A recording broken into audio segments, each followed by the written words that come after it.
मैं डॉक्टर रश्मि वशिष्ठ, सह आचार्य राजनीति विज्ञान, गवर्नमेंट कॉलेज जयपुर। हम अभी मनु के बारे में अध्ययन कर रहे हैं, मनु को पढ़ रहे हैं।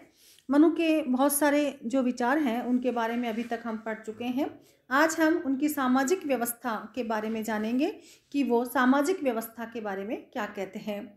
मनु की जो सामाजिक व्यवस्था है वो थोड़ी आलोचना का शिकार रही है, क्योंकि मनु ने उसमें स्त्रियों और दूसरा जो उनका वर्ण व्यवस्था है उसमें उन्होंने जो शूद्रों की स्थिति के बारे में कहा है उसके बारे में विचारकों के द्वारा आलोचना की जाती है और सामाजिक व्यवस्था में उसे उचित नहीं ठहराया जाता है। मनुस्मृति में सामाजिक व्यवस्था को महत्व के साथ चित्रित करते हुए सामाजिक व्यवस्था के जो नैतिक आधार हैं या समाज का जो संगठन है, उनके सिद्धांत हैं और वर्ण हैं, वर्णों की कर्तव्य हैं, उनकी सामाजिक कार्य हैं, उनकी जो व्यवस्था है उन सब का विस्तार से विवेचन मनु ने मनुस्मृति में किया है। जो सामाजिक व्यवस्था के बारे में वे अपने नैतिक आधार के बारे में भी बताते हैं। वे कहते हैं कि आचरण को नियमित करने के लिए नैतिक नियमों की व्यवस्था बहुत ही जरूरी है और इन नैतिक नियमों की संहिता को मनु ने धर्म की संज्ञा दी है। मनु ने धर्म के 5 स्रोत माने हैं: वेद, स्मृति, सज्जनों का आचरण, अंतःकरण तथा राजाज्ञा। मनु ने वस्तुतः धर्म को राज्य की विधायी शक्ति के प्रयोग के लिए निर्देशक सूत्र के रूप में मान्यता प्रदान की है। मनुस्मृति में सत्य एवं अहिंसा को समाज में सर्वमान मूल्यों के रूप में स्वीकृति प्रदान की गई है। ये सत्य और अहिंसा बाद में आगे चलकर गांधी जी ने भी अपने विचारों में इन्हें उच्च कोटि के रूप में रखा और इसे सर्वमान्य मूल्यों में मान्यता प्रदान की है। इनके जो लौकिक व पारलौकिक महत्व को स्पष्ट करते हुए मनु ने कहा, जो अधार्मिक है, जिसका झूठ बोलना ही धन है, जो पर पीड़न में लगा रहता है, वह इस लोक में उन्नति नहीं कर सकता है। अर्थात उनका कहने का मतलब है कि जो व्यक्ति आचरण से शुद्ध नहीं है, नैतिक नियमों की पालना नहीं करता है, वह व्यक्ति समाज में उन्नति नहीं कर सकता है। मनु ने यम के अंतर्गत मनु ने अक्रूरता, क्षमा, सत्य, अहिंसा, इंद्रियन दमन, धन्य, ध्यान, प्रशंसा, मधुरता एवं सरलता आदि गुणों को सम्मिलित किया है।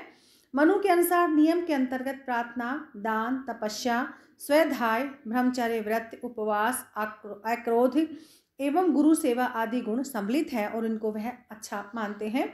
मनु ने यमों को सार्वभौमिक नैतिक आस्थाओं के रूप में प्रतिपादित किया है। मनु ने अपनी सामाजिक व्यवस्था में दूसरा जो इनका व्यवस्था है वो है वर्ण व्यवस्था। मनु ने 4 वर्णों की व्यवस्था की है: ब्राह्मण, क्षत्रिय, वैश्य एवं शूद्र। मनु इन 4 वर्णों में ब्राह्मण को उच्च कोटि का मानते हैं और उनको सबसे श्रेष्ठ और बड़ा माना गया है।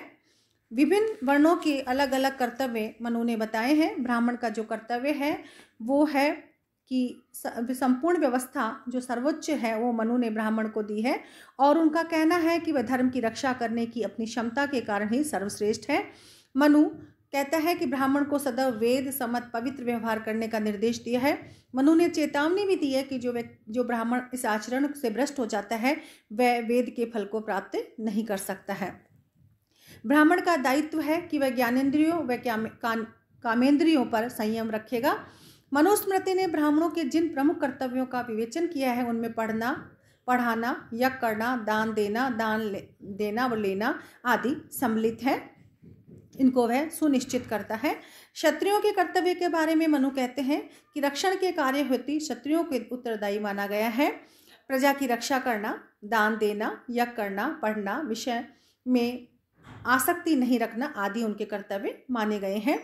उनका सबसे ज़्यादा प्रमुख जो दायित्व है वो है राज्य की रक्षा करना।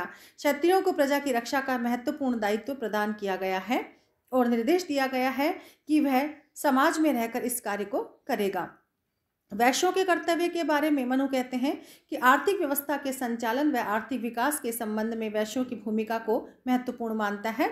पशुओं की रक्षा करना, दान देना, यज्ञ करना, पढ़ना, व्यापार करना, ब्याज लेना, कृषि कार्य करना आदि इनके कार्य हैं।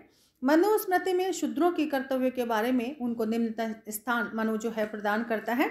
उनका मानना है कि 3 जो शेष वर्ण हैं उनकी सेवा करने का दायित्व ही मनु इसमें शूद्रों को प्रदान करता है और ग्रंथ में 4 वर्णों में से शूद्र को ही वेदों का अध्ययन, से भी वंचित रखा गया है। तो सामाजिक व्यवस्था में जो ये व्यवस्था है वो मनु की अलग है, वो जो समझ में कम आती है। और विभिन्न वर्णों के मध्य परस्पर संबंध कैसे रहेंगे, तो मनुस्मृति में तो मनु स्पष्ट कहते हैं कि ब्राह्मण द्वारा सृष्टि की रक्षा हेतु ब्रह्मा की सृष्टि की रक्षा हेतु ब्राह्मण, क्षत्रिय, वैश्य, शूद्र के अलग अलग कर्मों की सृष्टि की गई है।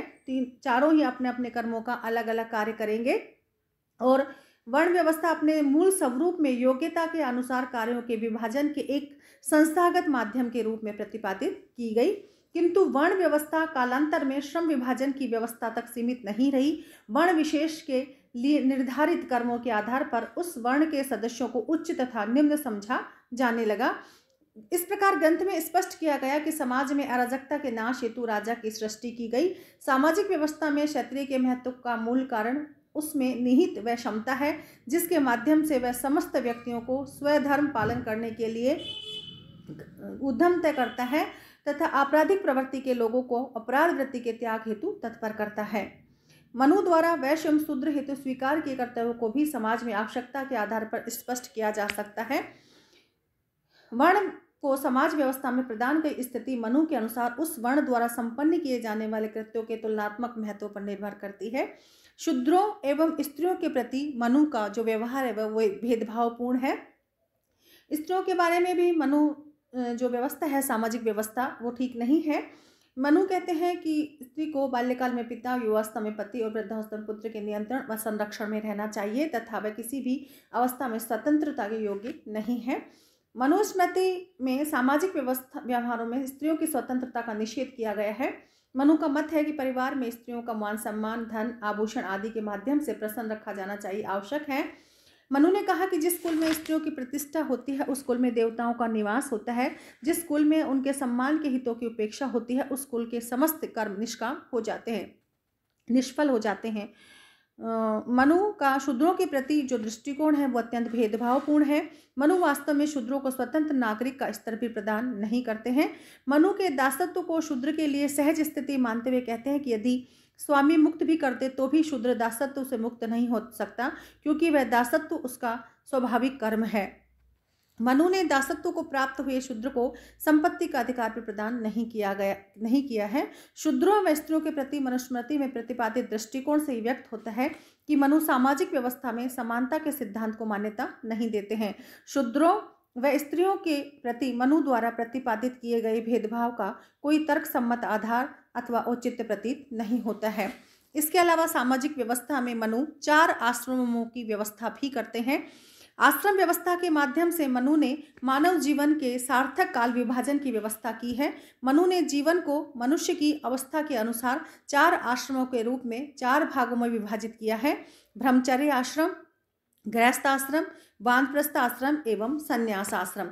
चारों आश्रमों के 4 भागों में बांट दिया है जो 100 वर्ष की आयु वानी है। इस प्रकार से मनु इन आश्रम व्यवस्था को 4 भागों में विभक्त कर देता है। आश्रम व्यवस्था के माध्यम से आयु की विभिन्न अवस्थाओं में व्यक्ति के समाज के प्रति विशिष्ट दायित्वों तथा जीवन के परम श्रेय के प्रति निर्दिष्ट उसकी साधना के विभिन्न चरणों की अभिव्यक्ति की गई है।